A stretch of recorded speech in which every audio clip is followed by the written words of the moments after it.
Hey, I'm Adam from Polyfire, and I want to help you build up momentum as an artist, and today I'm going to show you how you can find emotional chords on the guitar. What you'll learn today is what elements make up a chord, how to find the root, what emotions you have at your fingertips, and how you can enhance emotion by using augments.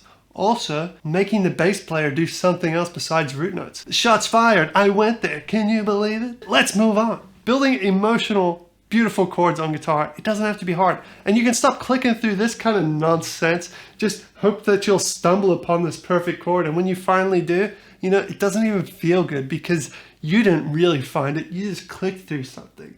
So let's get past this nonsense. We'll do it the right way. What does a CM7 even mean emotionally? So let me show you how I build emotional chords. And if you think this is helpful, just a heads up, you can download the chart in the description below, and there's one for piano too, if that's more you. Before I show you how I break down a chord, you gotta double check that you subscribe to the Polyfire channel and that you click those notifications so that you always know about our best tips. All right, let's get to it. I break a chord down into three parts: the root, the emotion, and the augment.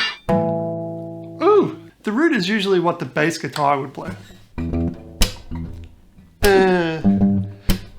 These are root notes. Yeah. But you guys, you play chords, right? So it's the same thing. The first note is the basis, is the root of your chord.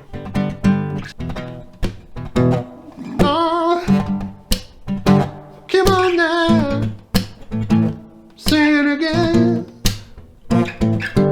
They're chords.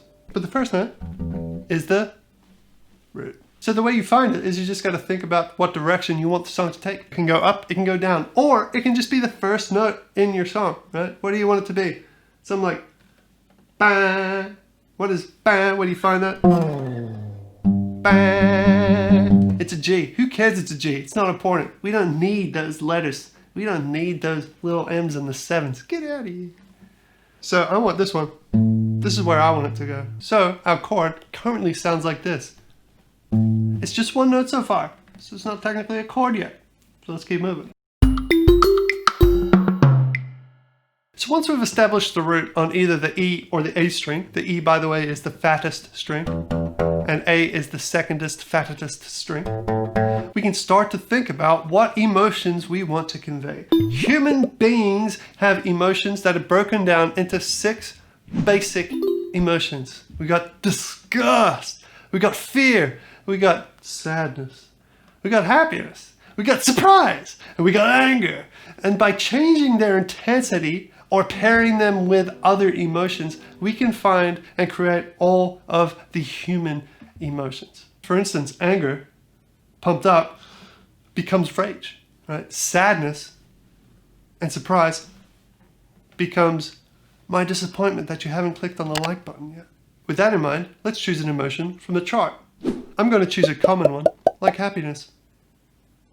Our chord now sounds like this.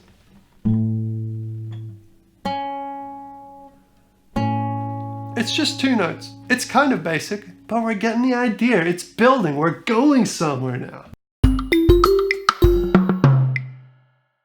Once we have these 2 notes, we can pick out an augment. And there are 5 augments that we can choose from. We got strength, fall, dynamic, fancy, and rise. You can read all their properties yourself on the chart. Just download it below. My 2 favorite are strength and fancy. So let's use them. By adding strength, we turn up the intensity of the emotion. Let's have a listen to the difference. So this is what we had before. Basic happiness. If we add strength,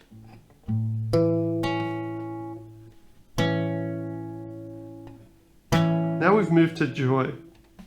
Close your eyes and have a listen to the difference. This is what we had initially. We got the root and we got happiness. Raw, basic amusement. But now by adding the strength note, we've got joy. Now, when we also add the fancy augment, we turn childish joy into something a little more refined, a little more jazz, a little more adult, a little more sophisticated. Sounds a little something like this. Ooh. Get the chills, you know? So we're adding it right here. That's our chord. I love her. So have a play around, see what you can come up with. And if you want to combine emotions, you can do this by either lyrically or melodically singing one emotion and playing the other, for example. Or have the bassist play the additional emotion instead of the root note. Yeah, make them do something for a change. I want to help you build up momentum as an artist, but I can't do that if I don't know what's personally holding you back. So make sure that you fill out the 1-minute survey below and help me help you. I'm so constipated, baby, I don't wanna die. I'm so constipated.